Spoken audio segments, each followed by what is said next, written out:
देखो हमारा time is equal to 1/मास, यह हमारा फॉर्मूला है। ओके,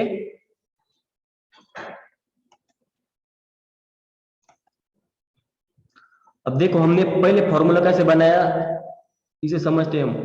जो जैसे जैसे टाइम जा रहा है वैसे वैसे हमारा कंपाउंड जो डिके हो रहा है, समझ में आ रहा है, यानी कि वो इनवर्सली प्रोपोर्शनल हुआ।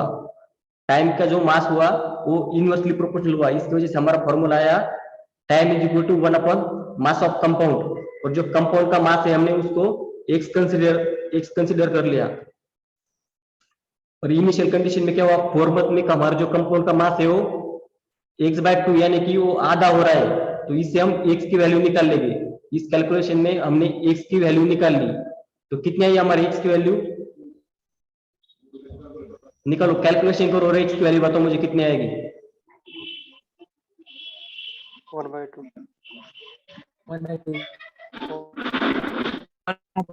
देखो मैथमेटिक में ये जो x/2 है वो 2 आप यहाँ से ऊपर जाएगी, समझ में आ रहा है सभी को। हाँ, तो हमारी x की वैल्यू निकल आए, x की वैल्यू निकल आएगी 1/2, x की वैल्यू निकल कर आएगी 1/2 आ गया। हमने इसको इक्वेशन फर्स्ट मान लिया। अरे sir 4 is equal to 2/x। क्या हुआ? हेलो, हाँ सर इधर 4 इज इक्वल टू 2/x है ना, तो हाँ। x इधर आने के बाद मल्टीप्लाई में जाएगा ना वो अब देखो x यहाँ पर आने के बाद ये जो 4 है वो यहाँ पर नीचे चला जाएगा। ओके, x यहाँ पर ऊपर आएगा तो 4 यहाँ से नीचे चला जाएगा। समझ में आ रहा है? मैथमेटिक पता ही ना, जो मल्टीप्लिकेशन में होता है वो डिवाइड में चला जाता है। तो यहाँ से हमारा x की वैल्यू निकल आएगी 1/2 आ गई, इसको हमने इक्वेशन फर्स्ट मान लिया। अब हमें सेकंड कंडीशन में क्या करना है, टाइम फाइंड आउट करना है, यानी कि हमें टाइम पता नहीं है लेकिन जो कंपाउंड का मास है वो 1/4 हो रहा है ना सेकंड कंडीशन में, यानी कि x/4 हो रहा है। तो हमें x की वैल्यू पता है, तो हमने इस इक्वेशन में x की वैल्यू पुट कर दी। अब यहाँ पर देखो, यहाँ पर हमने x की वैल्यू 1/2 पुट कर दी और हमने कैलकुलेशन कर दिया। तो इसका कैलकुलेशन करने के बाद टाइम कितना आता है, 8 मंथ आता है। समझ में आ रहा है सभी को? इसका कैलकुलेशन करो जल्दी जल्दी, क्या आएगा? 8 मंथ आ रहा है ना? Yes sir. हाँ, समझ में आ गया सभी को? Okay okay, let's move next question. चलो इसका आंसर क्या आएगा, फिर हमारा सी आएगा 8 मंथ। सभी को समझ में आ गया अच्छी तरह से? Yes sir. नहीं आया समझ में? ओके सर, आ गया। चलो सर मैं क्या करूंगा, ये जो व्हाट्सएप ग्रुप पे ये जो मैसेज है वो सेंड कर दूंगा, वो जो मैंने कैलकुलेशन किया है वो सेंड कर दूंगा, आप अच्छी तरह से समझ लेना। ओके, देखो let's see next question. Which of the following is unit of radioactivity? बताओ इसमें रेडिएक्टिविटी का यूनिट कौन सा है? मैंने बताया था आपको, क्या है?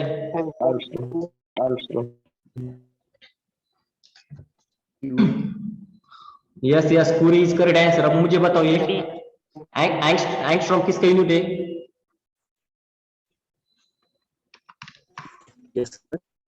एंगस्ट्रॉम किसका यूनिट है?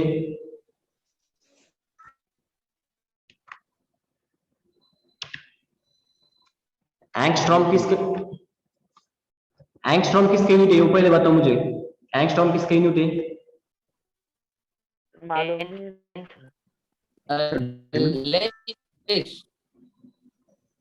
वॉइस भी नहीं आ रही आपकी। देखो एंगस्ट्रॉम में हम जो वेवलेंथ या फिर डिस्टेंस मेजर करते हैं एंगस्ट्रॉम में, और कैंडेला में हम ल्यूमिनेंस इंटेंसिटी मेजर करते हैं, जो कि फास्फोरस और जो फ्लोरेसेंस दिखाते हैं कंपाउंड, तो उनकी जो ल्यूमिनेंस इंटेंसिटी वो हम कैंडेला में मेजर करते हैं। और यहाँ पर हम रेजोनेंस मेजर करते हैं फर्मी में, और क्यूरी में हम क्या मेजर करते हैं, रेडिएक्टिविटी। ओके, तो इसका आंसर आएगा D is our correct answer, Curie. Okay, let's see next question. The phenomena of radioactivity was invented by, किसने इन्वेंट किया था रेडियोएक्टिविटी का phenomena? B Pierre Curie.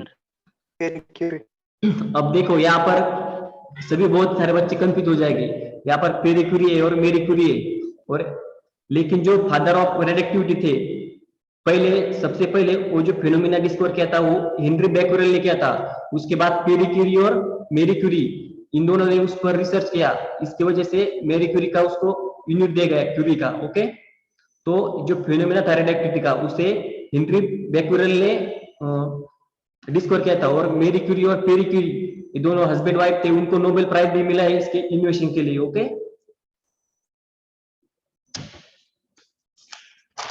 Yes, sir. देखो अब नेक्स्ट क्वेश्चन देखो, कुकिंग गैस किसका mixture है? Rectal. Yes, rectal. किसका mixture cooking gas? Tanmay, Butane and propane. Tanmay screen पर राइट मत करो, किसका मिक्सचर है?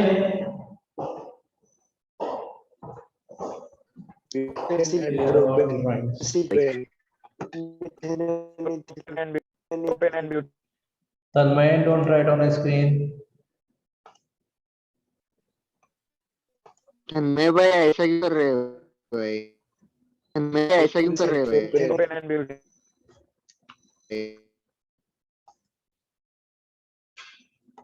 अब देखो ये जो कुकिंग गैस थे, हम गोबर गैस मालूम है सभी को, गोबर गैस, यस, उससे क्या निकलता है? मीथेन निकलता है, उससे थोड़ी ब्यूटेन या प्रोपेन निकलेगा, उससे मीथेन और इथिलीन निकलता है। क्या? मीथेन। नेचुरल गैस पता है ना, नेचुरल गैस किसे कहते हैं? मीथेन को कहते हैं ना। तो इसका answer C is our correct answer. Okay, let's move next question. The pH of fresh groundwater slightly decrease upon exposure to air because of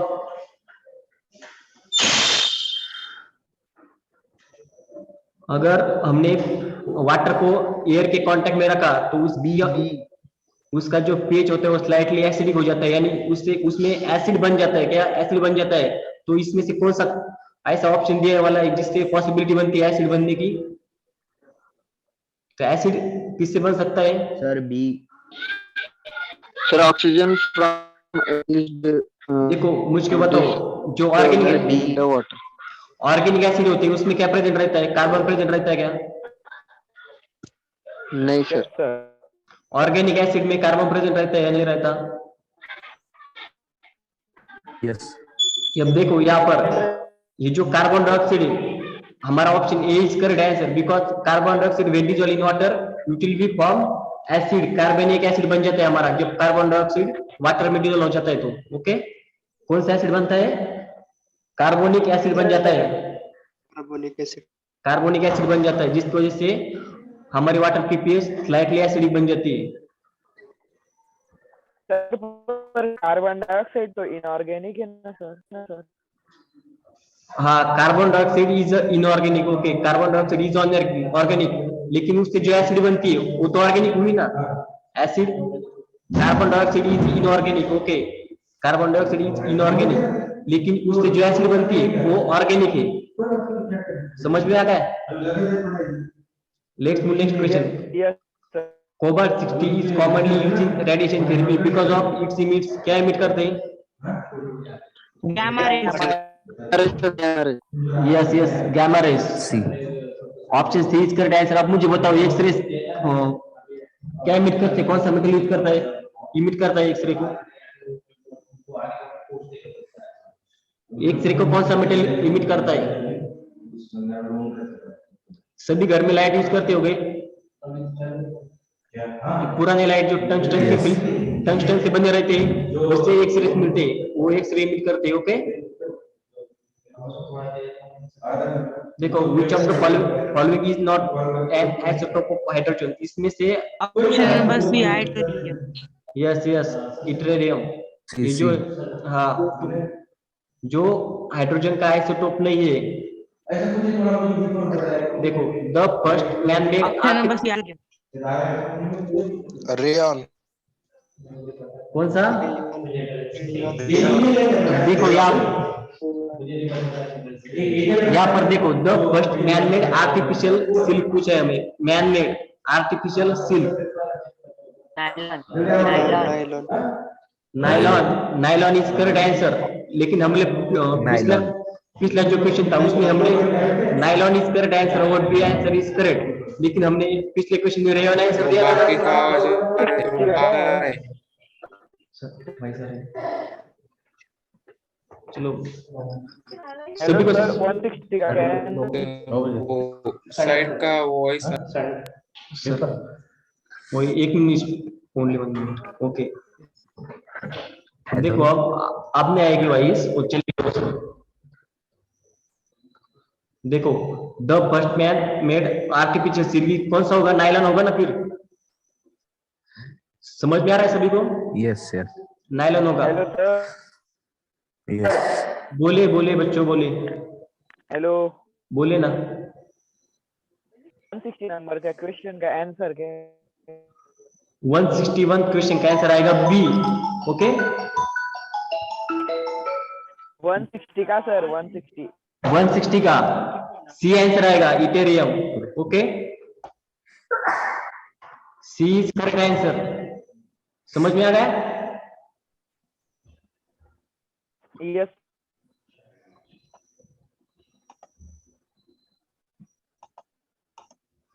yes देखो yes yes let's see next question. Which one of the following is not biodegradable? Biodegradable का yes Silver foil. Biodegradable का मतलब biodegradable का meaning बताओ मुझे, क्या होता है biodegradable? Sir, matlab which So those in the natural decomposition into the soil yes yes easily is called polythene is biodegradable और नॉट? मुझे बताओ पॉलीथीन बायोडिग्रेडेबल है या फिर नहीं है? No, no. No yes polythene is not a biodegradable. Polythene is not a biodegradable. ये जो वूलन नेट होता है वो जो लोकर से बना हुआ होता है। No, no. Yes yes Foil.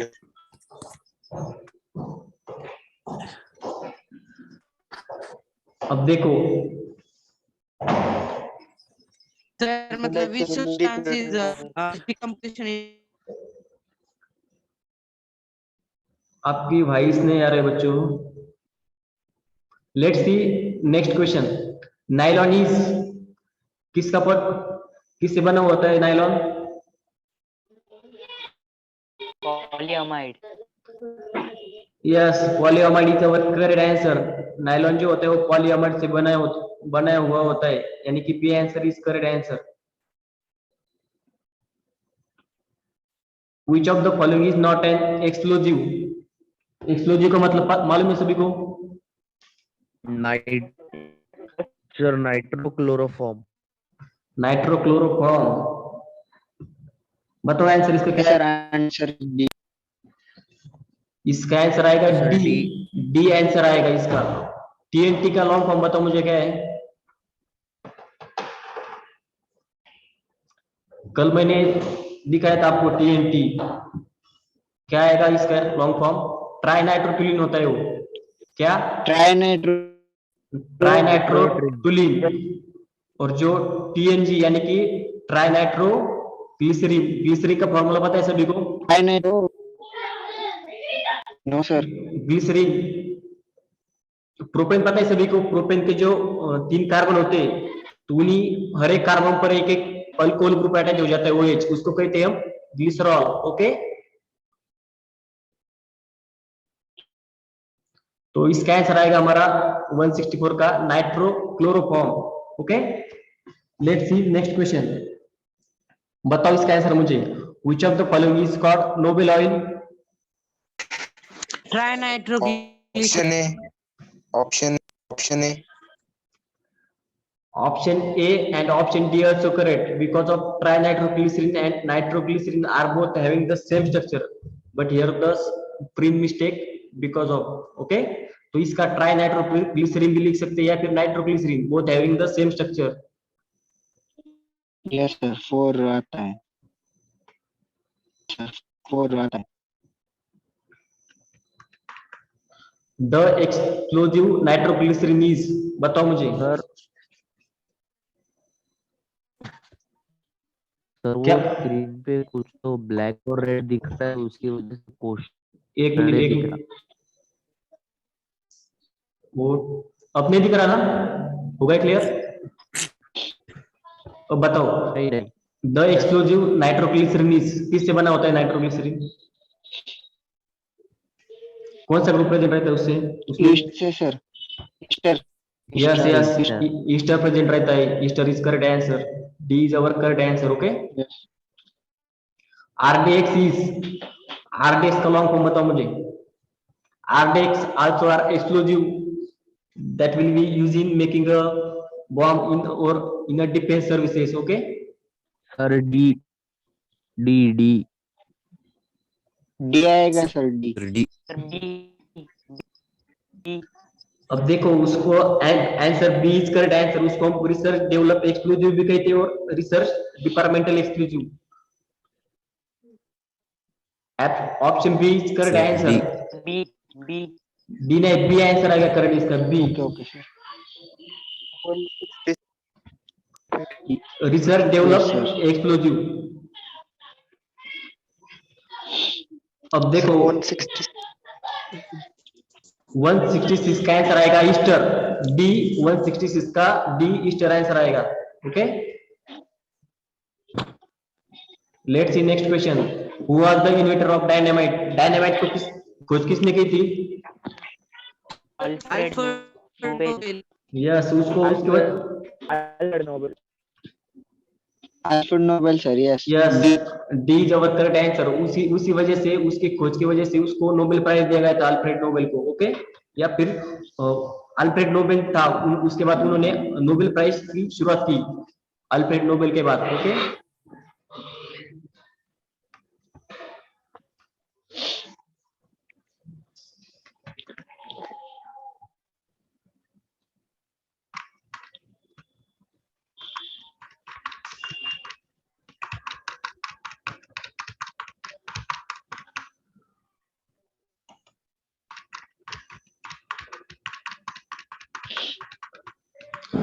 अब बताओ, the main component of dynamite क्या होता है?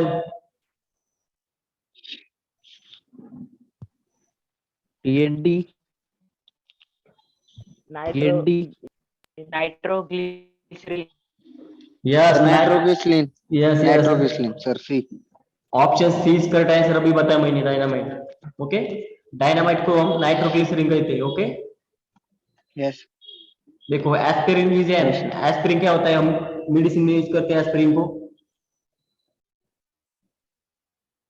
बताओ। एंटीबॉडी एस्पिरिन एंटीबॉडी होता है? एंटीबॉडी होता है एस्पिरिन। बॉडी टैबलेट में, टैबलेट एंटीपायरेटिक क्या होता है? बताओ मुझे इसका मतलब।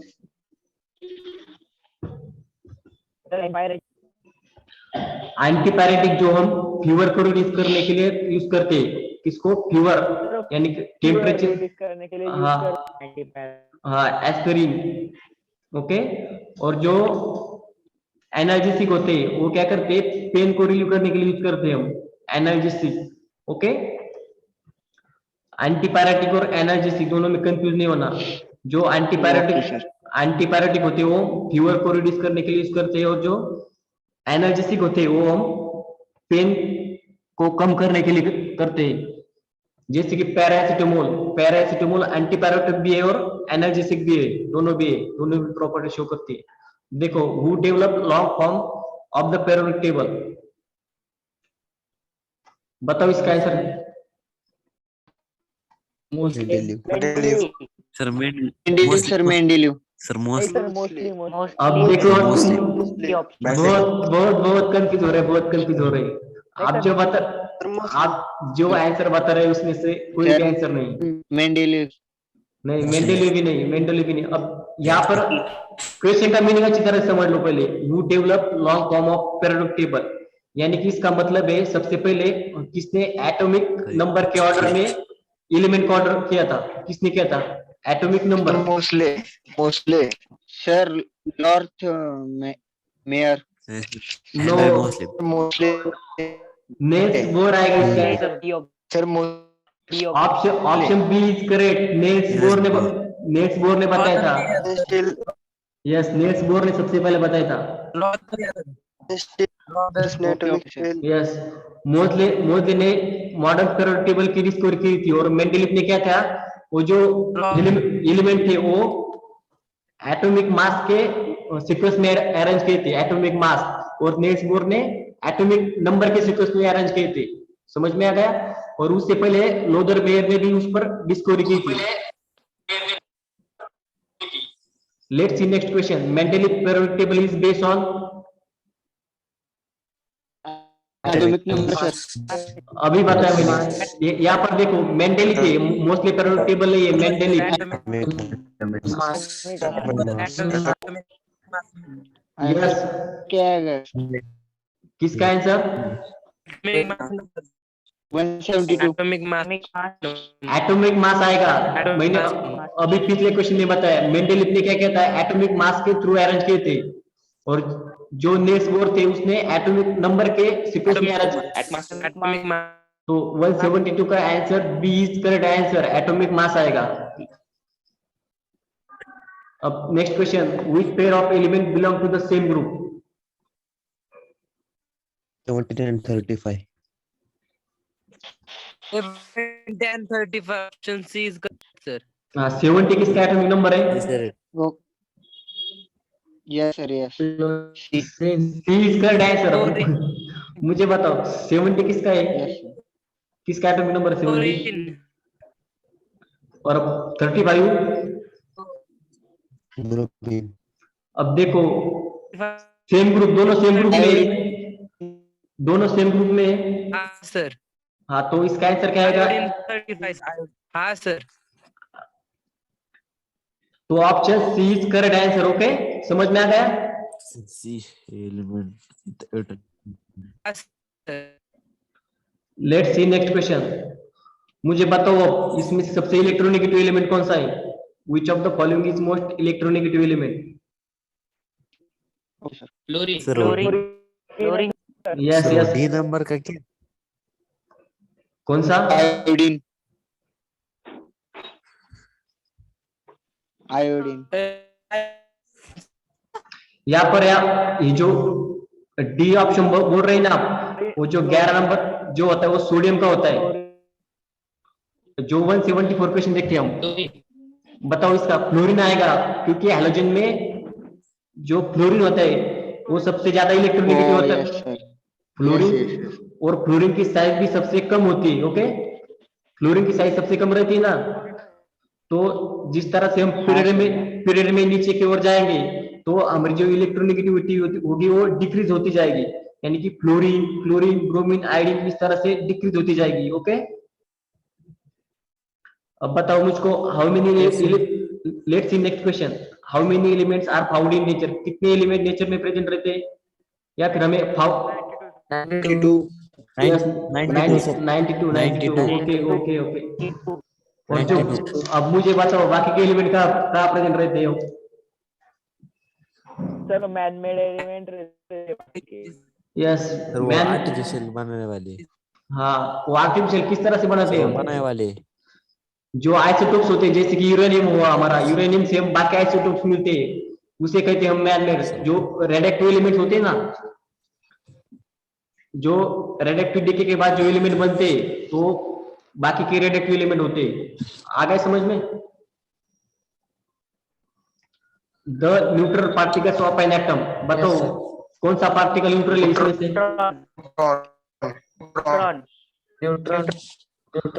प्रोटॉन पे पॉजिटिव चार्ज होता है। प्रोटॉन कैसे आएगा? Neutron. Yes, C is correct answer, neutron आएगा।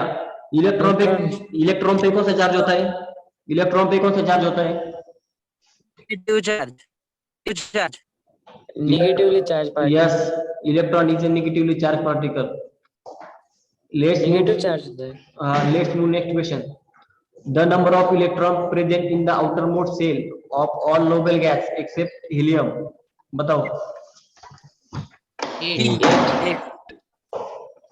Yes, B is our correct answer 8. और हीलियम के जो आउटर मोस्ट ऑर्बिटल होते हैं उसमें कितने इलेक्ट्रॉन रहते हैं हीलियम के? 8 हीलियम के आउटर मोस्ट शेल में कितने इलेक्ट्रॉन होते हैं? हीलियम के बताओ मुझे, हीलियम के 2 रहते हैं, ओके। पूरे 2 रहते हैं, लेट के 2। Yes. Let's see next question. The most active step in the development of periodic table was taken by, किसने ज्यादा वर्क किया periodic table पर? Mendeleev sir, Mendeleev. Mendeleev. Yes, Mendel is correct answer. फिर Dalton ने क्या किया? Sir Mendeleev. Dalton ने कौन सी थ्योरी प्रपोज की थी? एटम का मॉडल दिया था उसने। एटम का मॉडल तो बोर्स ने लिया था। अब देखो जो डाल्टन ने क्या बताया? एटम्स जो मैटर रहते हैं नहीं हो सकता है। हाँ, मैटर जो रहता है वो एटम से बना हुआ रहता है, जो कि एक इंडिविजुअल पार्टिकल है, ऐसे बताया था, ओके। एवोगैड्रो नंबर पता है सभी को? एवोगैड्रो ऐसा बताना था। Yes sir, 6.02। हाँ, 6.023 into 10⁻23, ओके। तो एवोगैड्रो नंबर का मतलब क्या होता है? सर वो नंबर ऑफ मोल्स निकालने में काम टोटल नंबर ऑफ मॉलिक्यूल, अब देखो हमने एक एग्जांपल लेते हैं हम कार्बन का। मुझे बताओ कार्बन का मास नंबर कितना है?